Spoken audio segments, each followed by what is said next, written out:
आधारित कुछ हम लोग एरर्स देखते हैं। Question number 1, Yogesh and Sandeep despite knowing my poor financial condition does not help me at all because they are careless towards me। ऐसा sentence है।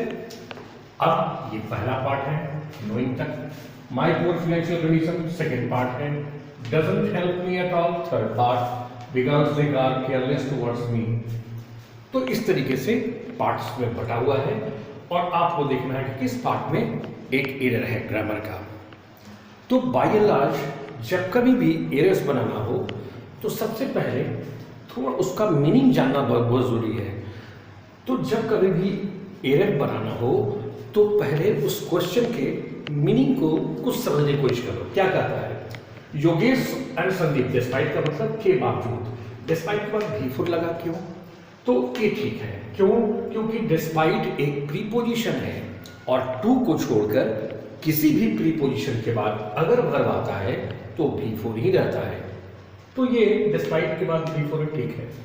तो जब कभी इंग्लिश का हिंदी करना हो तो ऑक्सिलियरी वर्ब और पहला वर्ब को पढ़ना, ऑक्सिलियरी वर्ब और पहला वर्ब को पढ़ना और फिर ये देखना कि ये कौन सा टेंस का है या किस वॉइस का है, किस स्ट्रक्चर का है या किस स्ट्रक्चर का पैसिव वॉइस है, ये सारा चीज देखना और मैसेज निकालना। हिंदी बाय एंड लार्ज इसको जितना बन पड़े उसका हिंदी निकालो। तो पहला उदाहरण है does not help, does be one, तो हम समझ गए सिंपल प्रेजेंट टेंस है। तब क्या अर्थ निकलता है कि योगेश और संदीप ये तो बीच में ऐड किया हुआ है, मेरी खराब पुअर फाइनेंशियल कंडीशन जानने के बावजूद डज नॉट हेल्प मी, मदद नहीं करते हैं, क्योंकि सिंपल प्रेजेंट टेंस में तो जाता है जाती ही, जाता है जाती है जाते हैं, ऐसा ही अर्थ निकलता है। तो मेरी मदद नहीं करते हैं। और आगे भी कुछ है। अब जरा सोचो कि संदीप मदद कौन नहीं करते हैं, तो तुम देखोगे कि इस डज का सब्जेक्ट कौन है, डज नॉट हेल्प मी का सब्जेक्ट कौन है, तो योगेश एंड संदीप। तो जब सब्जेक्ट दो है तो प्लूरल सब्जेक्ट के साथ हम लोग डज नहीं लगाते हैं, डू लगाते हैं। तो यहाँ पर डू कर दो और सेंटेंस हो जाएगा Yogesh and Sandeep despite knowing my poor financial condition do not help me at all, ऐसा हो जाएगा। तो यहाँ पर डू, यही एरर है। Now come to the question number 2। I requested Brajesh very much to help Ravi in solving his problem, but he did not accept my request rather than कुछ भी है, पढ़ो इसको। अब फिर देखो एक यहाँ पर V4 आया, कहाँ से V4 आया? तो as we discussed a little earlier कि किसी भी प्रीपोजिशन के बाद अगर वर्ब आता है तब वो V4 ही रहता है, लेकिन एक प्रीपोजिशन को छोड़कर, किसको? टू को छोड़कर, टू के बाद हमेशा V1 आता है। तो यहाँ पर प्रीपोजिशन क्या है?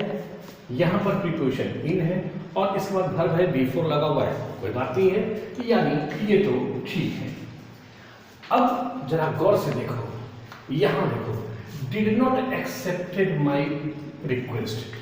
अब तुरंत अगर ग्रामर का एरर मिल जाए तो उतना, और तुम कॉन्फिडेंट हो कि यही एरर है, तब उतना हिंदी अर्थ निकालने का भी जरूरत नहीं है, क्योंकि टाइम का कमी होता है, तो उतना हिंदी अभी निकालने की जरूरत नहीं है। एक नजर में हम लोग पकड़ लिए, क्योंकि डिड के बाद V2 नहीं होता है, डिड के बाद पूरे इंग्लिश में हमेशा V1 होता है। तो डिड नॉट एक्सेप्टेड नहीं, यहां पर क्या कर दोगे? एक्सेप्ट। तो सेंटेंस हो जाएगा he did not accept my request. तो इसी पोर्शन में एरर है। अब क्वेश्चन नंबर 3 में आ जाओ।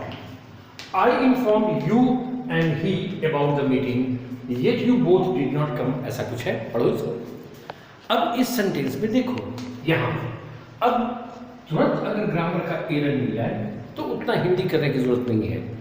तो इन्फॉर्म क्या है? वर्ब है, और वर्ब के बाद अगर प्रोनाउन आता है तो वो हमेशा ऑब्जेक्टिव केस में होता है।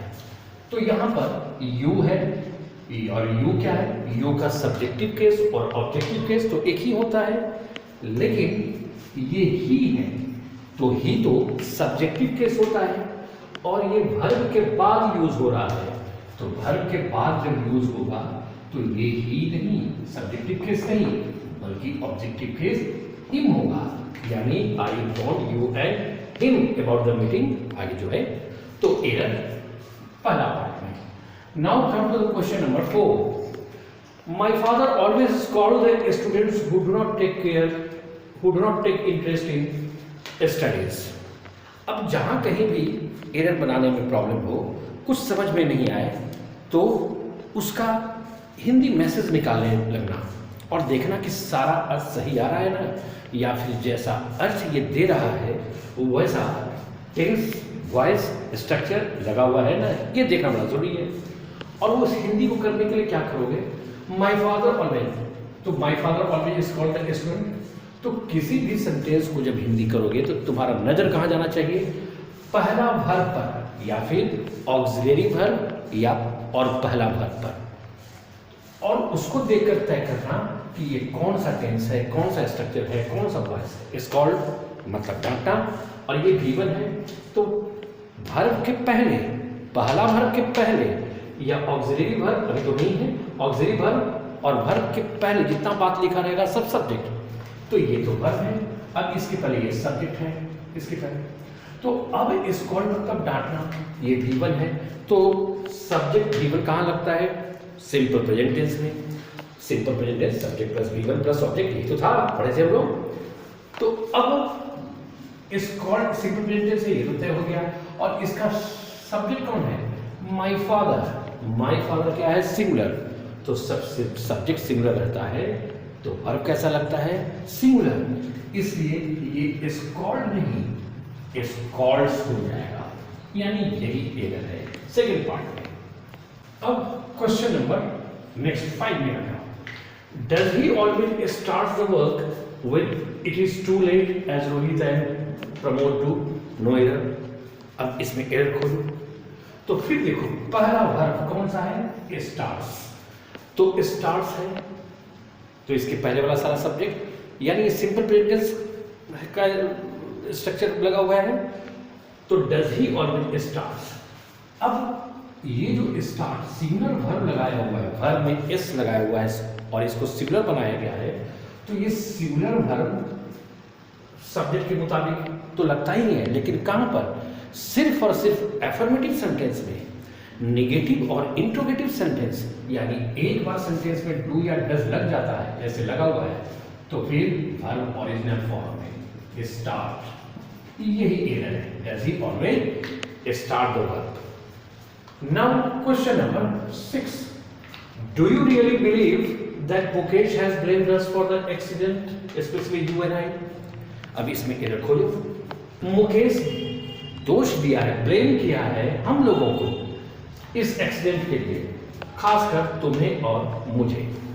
अब ये है तो यहां पर देखो थर्ड पोर्शन में ये वर्ब है, वर्ब के बाद अगर प्रोनाउन आता है तो हमेशा ऑब्जेक्टिव केस में, अभी बात की है हम लोग, तो यू तो सब्जेक्टिव ऑब्जेक्टिव केस एक ही रहता है।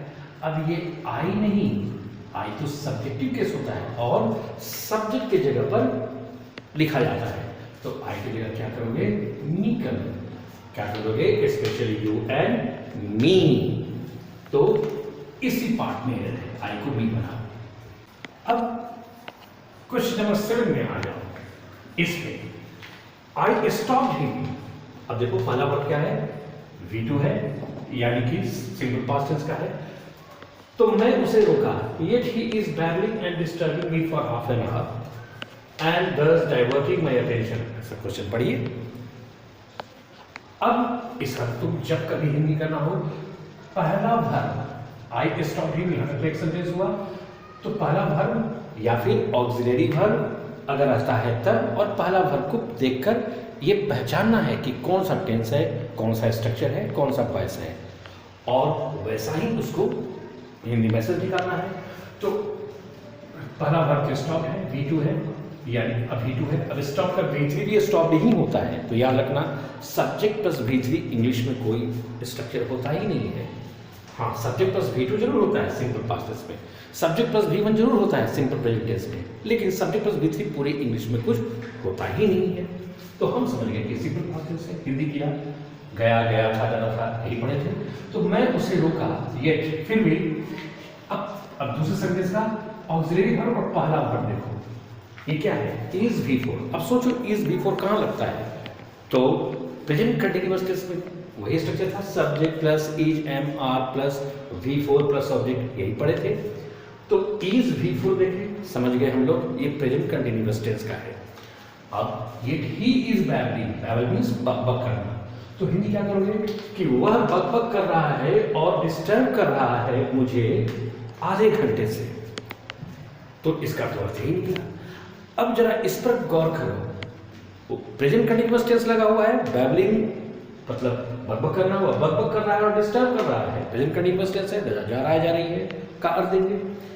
और फिर यहां गौर करो, फॉर हाफ एन आवर, आधे घंटे से। और हम लोग जानते हैं कि जब हिंदी सेंटेंस में रहा है रही है का अर्थ आता है और फॉर या सिंस से समय दिया रहता है, जैसे यहां दिया हुआ है ये फॉर हाफ एन आवर, तो ये कौन सा टेंस होना चाहिए, कहां पढ़े थे, जा रहा है जा रही है जा रहे हैं समय के साथ, कहां पढ़े थे, प्रेजेंट परफेक्ट कंटिन्यूअस टेंस में। कैसे समझे, क्योंकि यह समय दिया हुआ है, तब इज नहीं, he has been, he has been, संदेश हो जाएगा he has been babbling and disturbing, error यहाँ है। Now question number 8, my friend did not meet me for many years, when I met him last, no error. Suppose you are trying to find out the error and you are absolutely unable to find out that, आप error खोज रहे हैं और बिल्कुल उसको error आपको मिल नहीं रहा, डिटेक्ट नहीं कर पा रहे हैं, तो बस वही जो हम सारे लोग पढ़े थे, टेंस वॉइस स्ट्रक्चर, जिसकी मदद से हम लोग इंग्लिश को हिंदी करना सीखे, इंग्लिश को हिंदी करना सीखे, उसका यूज करो। तो जैसा बताया, अब इसमें कुछ समझ में नहीं आ रहा है, तो पहले हिंदी समझो। My friend did not meet me for many years, एक सेंटेंस है यहाँ से यहाँ तक, पहले इसका हिंदी करो। तो जब हिंदी करना हो तो ऑक्सिलरी वर्ब और पहला वर्ब देखो, डिड V1 कहाँ लगता था, सिंपल पास्ट टेंस के नेगेटिव सेंटेंस में, और सिंपल पास्ट टेंस का क्या पहचान था, जाग गया, गया था, जाता था। क्या करोगे इस तरह, मेरा दोस्त मुझसे नहीं मिला था बहुत वर्षों से, when I met him last, जब उससे मैं पिछली बार मिला। अब दूसरे सेंटेंस में भी पहला वर्ब मेट है, मीट का V2 मेट, तो पहला वर्ब V2 है, तो हम समझ गए सिंपल पास्ट टेंस है। क्यों, क्योंकि subject plus V2 simple past tense में ही लगता है, तो इसका अर्थ भी देखिए, जब मैं उससे पिछली बार मिला। इस सेंटेंस में two clauses are used here in this sentence, दो क्लाउज का यूज हुआ है, my friend did not meet me for many years एक है, और दूसरा है आई मेट हिम लास्ट, दूसरा क्लाउज है। तुम गौर से देखोगे दोनों ही सिंपल पास्ट टेंस में है, और कहना चाह रहा है कि मेरा दोस्त मुझसे वर्षों नहीं मिला जब मैं उसे पिछली बार मिला, कुछ ऐसा ही अर्थ दे रहा है। तो यहाँ पर पास्ट में दो काम हो रहा है, एक बार पिछली बार मिलना और दूसरा उसके पहले वर्षों, जब वर्षों से नहीं मिलना, यानी भूतकाल में दो काम हो रहा है। अब जरा सोचो इन दोनों काम में से कौन काम पहले हुआ, तो तुम सोचोगे तो देखोगे कि पास्ट में ये काम हुआ भूतकाल में, ये भी काम भूतकाल में हुआ, लेकिन ये काम पास्ट में पहले हुआ। और हम लोग पढ़े थे एक पास्ट परफेक्ट टेंस, उसमें क्या था सिचुएशन, जब पास्ट में दो काम हो और एक काम पहले एक काम बाद में हो, तो जो काम पहले होता है उसमें पास्ट परफेक्ट टेंस लगाते हैं। तो यहाँ डिड नॉट मीट नहीं करो, my friend had not made me, यानी पास्ट परफेक्ट टेंस का यूज कीजिए, हैड नॉट मेड मी। तो एरर कहां हो गया, इस पार्ट में। Now Sujit needs not go there if he does not wish, no error. Question number I में सोचो, अब इसमें इतना हिंदी करने की जरूरत नहीं है, हम लोग एक रूल पढ़े थे, तो याद रखो नीड्स नॉट कुछ होता ही नहीं है इंग्लिश में, नीड्स प्लस V1 होता है, लेकिन नीड्स नॉट इंग्लिश में कुछ होता ही नहीं है। क्या होता है उसके जगह पर नीड नॉट। तो विशेष जानने के लिए मॉडल ऑक्सिलरी वर्ब वाले देख लेना, वीडियो देख लेना, modal verb model auxiliary verb जिसमें नीड का यूज बताया गया है उसको देख लेना, डिटेल में इसका मिल जाएगा। लेकिन नीड्स नॉट नहीं होता है, तुम इतना जानो, हमेशा नीड नॉट होता है। Question number 11, needers dare not to ask for money. अब इतना हिंदी करने की जरूरत नहीं है, हम लोग जानते हैं कि डेयर नॉट और नीड नॉट ये दो शब्द हैं, और इसके बाद वर्ब कैसा आता है, ऐसा वर्ब आता है बिना टू का। तो इस बात को याद रखना है, डेयर नॉट और नीड नॉट के बाद V1 हमेशा आता है, वो भी बिना टू का। तो डेयर नॉट के बाद ये आस्क वर्ब है, ये टू नहीं लगता था, यानी यही। नाउ क्वेश्चन नंबर 12, इसको देखो, we are reading in this school since childhood so we know everything about. ठीक, फिर इसका हिंदी वैसे निकालो, पहला ऑक्सिलरी वर्ब और वर्ब कौन सा टेंस है, आर V4 यानी प्रेजेंट कंटीन्यूअस टेंस। तो जरा समझो, हम लोग इस स्कूल में पढ़ रहे हैं बचपन से। अब इस पर गौर करो, जा रहा है जा रही है का अर्थ आ रहा है, और सिंस से समय दिया हुआ है, सिंस चाइल्डहुड बचपन से। और आप लोग जानते हैं जब हिंदी सेंटेंस जा रहा है जा रही है सेंटेंस में रहता है, और फॉर या सिंस से जब टाइम उसमें दिया हो, तब हम लोग प्रेजेंट परफेक्ट कंटीन्यूअस टेंस का यूज करेंगे। यानी इस आर को क्या होना चाहिए, वी हैव बीन। तो यही एरर है, तो यहां फर्स्ट पार्ट में एरर है, वी हैव बीन रीडिंग। अब क्वेश्चन नंबर 13 में आ रहा, Brajbhushan told me that he will not help me on time. आगे पढ़िए। अब यहां कहां एरर है, अब याद रखना, जब दैट से दो या दो से अधिक क्लाउज कनेक्टेड हो, और दैट के पहले वाला क्लाउज अगर पास्ट फॉर्म में हो, जैसे अभी है सब्जेक्ट प्लस V2, टेल का V2 टोल्ड, जब पहला क्लाउज पास्ट फॉर्म में हो तो आने वाला हर क्लाउजेस पास्ट फॉर्म में ही होगा।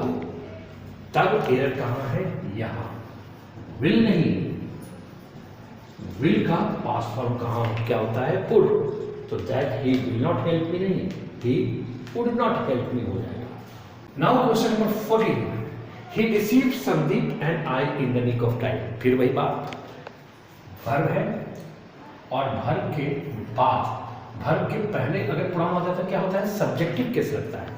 जैसे ये वर्ब है जिसे धोखा देना, अब इसके पहले अगर प्रोनाउन ये आया तो सब्जेक्टिव केस होना चाहिए, ही सब्जेक्टिव केस, ठीक है। लेकिन वर्ब के बाद अगर प्रोनाउन आता है तो हमेशा ऑब्जेक्टिव केस लगाते हैं। तो डिसीट के बाद संदीप है, ये तो नाउन है, कोई प्रॉब्लम नहीं है। और ये क्या है, आई, तो आई नहीं, यहां पर क्या होगा, मी होगा। Sandeep received, he received Sandeep and I नहीं, मी करो। तो एरर यहां है सेकेंड पार्ट में। Question number 15, I and Vivek does not know the exact reason of this accident, so we cannot plead for anyone। ऐसा कुछ है। अब यहां कहां है, अब देखो, तो ये डज और V1 है, यानी कौन सा टेंस है, सिंपल टेंस है। और यहां पर सब्जेक्ट कितना है, एक आई है और विवेक है। तो प्लूरल सब्जेक्ट्स के साथ डज नहीं लगाते हैं, प्लूरल सब्जेक्ट के साथ हम लोग डज नहीं डू लगाते हैं। तो क्या करोगे, डू नॉट। हालांकि यहां पर एक और गलती है, यहां पर आई एंड विवेक नहीं होगा, विवेक एंड आई ऐसा लिखना चाहिए, Vivek and I do not know, यानी एरर फर्स्ट पार्ट में। अब ये क्या मान रहा है, तो क्या है कि जब दो या दो से अधिक singular pronouns, singular subject sorry use होता है, तो पहले सेकंड पर्सन, फिर थर्ड पर्सन, पहले सेकंड पर्सन, फिर थर्ड पर्सन, तब फर्स्ट पर्सन लिखते हैं। तो सेकंड पर्सन इसमें है नहीं, थर्ड पर्सन और फर्स्ट पर्सन ये हम लोग लिखें। इसकी बातें आगे चैप्टर में होगी, अभी यहाँ पर एरर है फर्स्ट पार्ट, डज नॉट नहीं, डू नॉट। क्वेश्चन नंबर 16 देखो, why does not Saket attend the class regularly if he really wishes to pass the exam? पढ़े। अब इसमें भी उतना हिंदी करने की जरूरत नहीं है, हमेशा याद रखना, ये why does not Saket नहीं होगा, क्या होना चाहिए, why does Saket और नॉट को बाद में, नॉट अपडेट ऐसे लिखते हैं। ये करेक्ट वे है लिखने का। क्वेश्चन में ऑक्सिलरी वर्ब सब्जेक्ट के पहले लिखते हैं, नॉट नहीं। अगर नॉट को लिखना ही हो तो करोगे क्या कि शॉर्ट फॉर्म में लिखना होगा, ऐसे वाई डजंट, शॉर्ट फॉर्म में साकेत अटेंड, इस तरीके से आप लिख सकते हैं।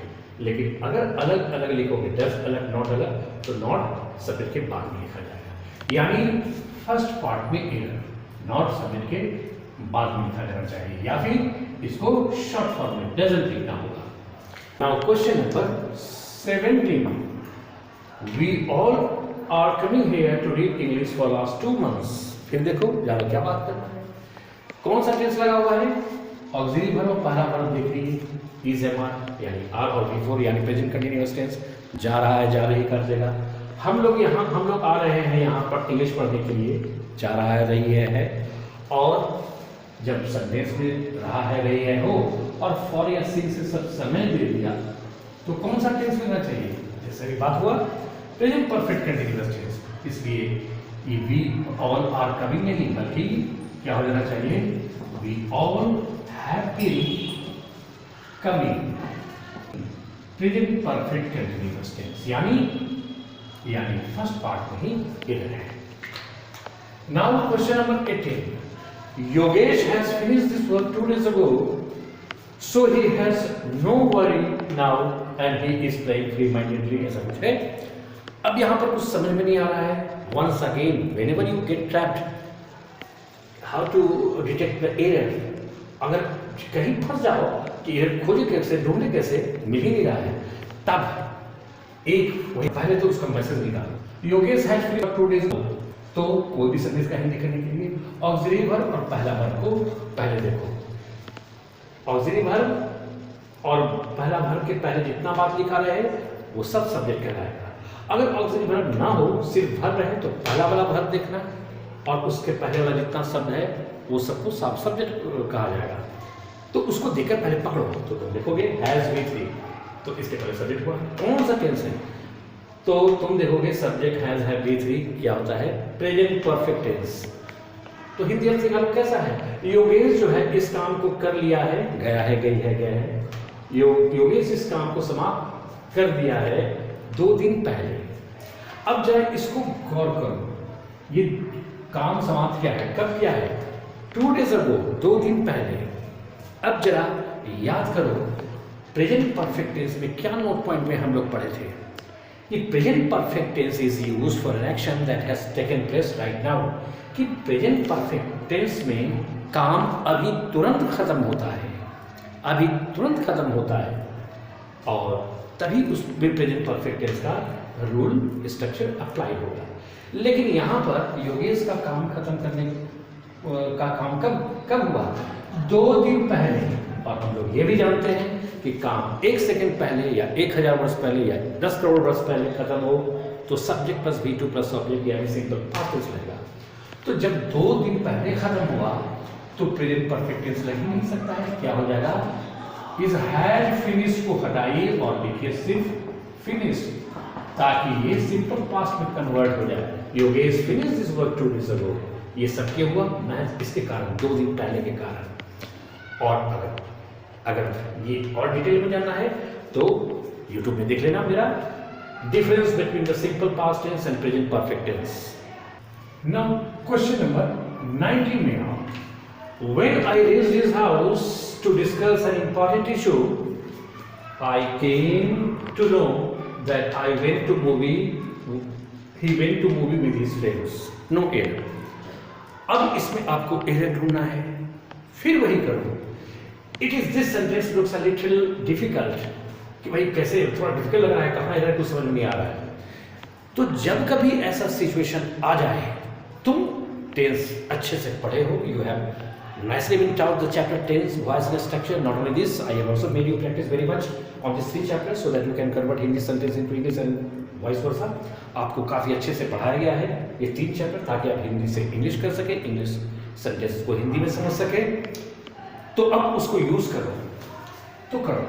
फर्स्ट है, when I reached his house to discuss an important issue, यहाँ तक एक क्लाउज है, तो पहला भाग देखो, रीच्ड, तो ये कौन सा हुआ, ये V2 है, V2 यानी ये सिंपल पास्ट टेंस है, हिंदी कैसे हो गई। जब मैं पहुंचा उसके घर एक इंपॉर्टेंट इशू को डिस्कस करने के लिए, दूसरा में आओ, I came to know, come to know का मतलब पता चलना, तो आई अब दूसरे क्लाउज में, पहला वर्ब वही है दूसरे क्लाउज का, तो कम का V2 केम, तो कैसे है, ये भी सिंपल पास्ट टेंस है, हिंदी कैसे करोगे, आई केम टू नो, मुझे पता चला, दैट कि, अब ये तीसरा क्लाउज है, यहां पर भी V2 है, that he went to movie with his friends, कि वह अपने दोस्त के साथ सिनेमा चला गया या चला गया था, कुछ भी है। It means what I have deduced out of the meaning of the sentence कि 3 clauses आर देयर, 3 clauses है इस सेंटेंस में, and all these 3 clauses, 3 actions are happening at some time in the past.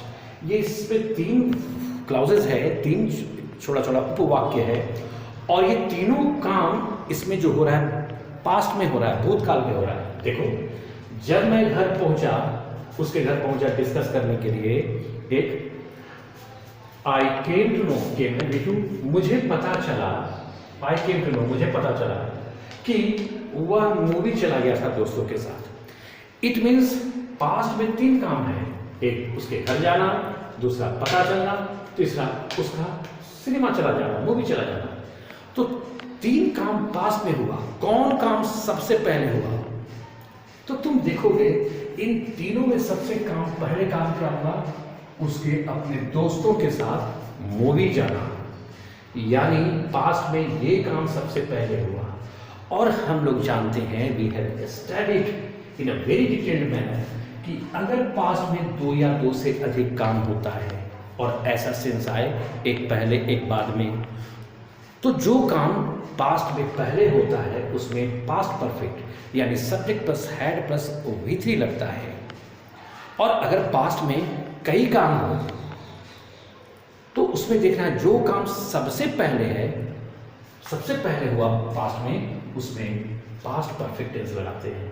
तो वह cinema अपने दोस्तों के साथ, उसका सिनेमा अपने दोस्तों के साथ जाने का काम पास्ट में हुआ, लेकिन सबसे पहले यही हुआ, तो इसमें V2 लगा हुआ है, सब्जेक्ट V2 सिंपल पास्ट है, जिसको लगना क्या चाहिए था, ही हैड गॉन, तो ही वेंट, ये जो सिंपल पास्ट टेंस लगा हुआ है वहां पर क्या लगना चाहिए था, past perfect tense, he had gone to movie.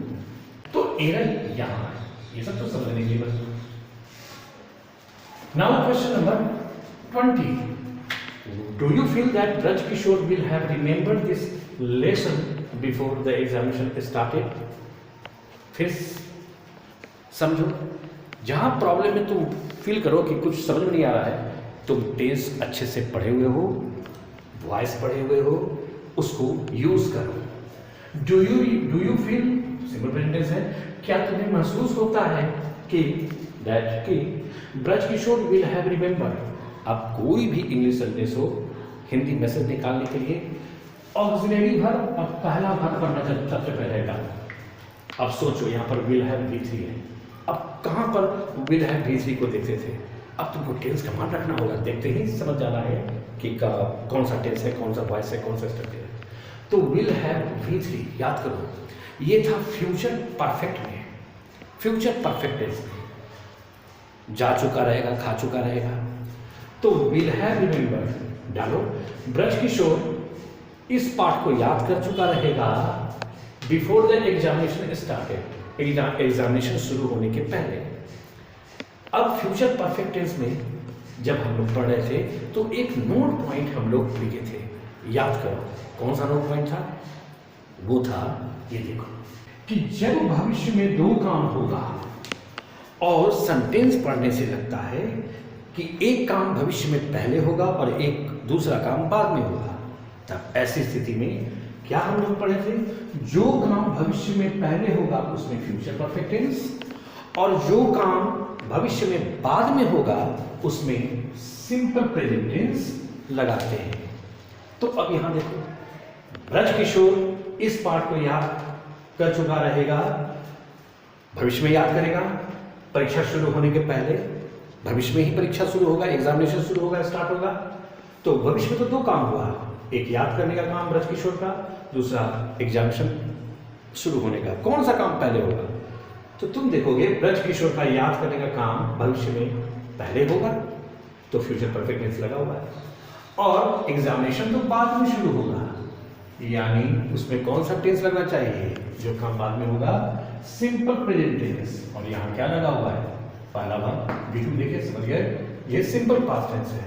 तो इसको क्या बना दो? स्टार्ट नहीं स्टार्ट्स, ताकि ये सिंपल प्रेजेंट टेंस हो जाए। तो जवाब हो जाएगा बिफोर द एग्जामिनेशन स्टार्ट्स, यानी इस पार्ट में दे रहे हैं, स्टार्टेड को हटाइए, स्टार्ट्स को हटाइए। Now question number 21।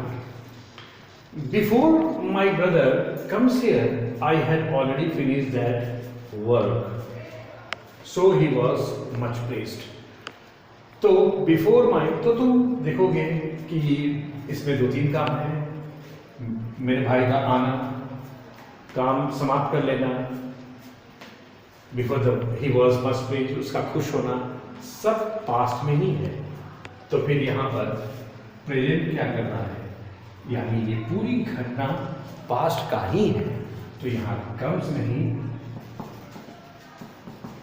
केम कर दी है, तो एरर यहाँ है, कम्स नहीं केम, क्योंकि सारी घटनाएं पास्ट का ही है। Now question number 22। My friend comes here, studies with me for some time and then goes back his home when it became dark. No air. Question को ध्यान से पढ़ो और सोचो। तो my friend comes here, studies with me for some time.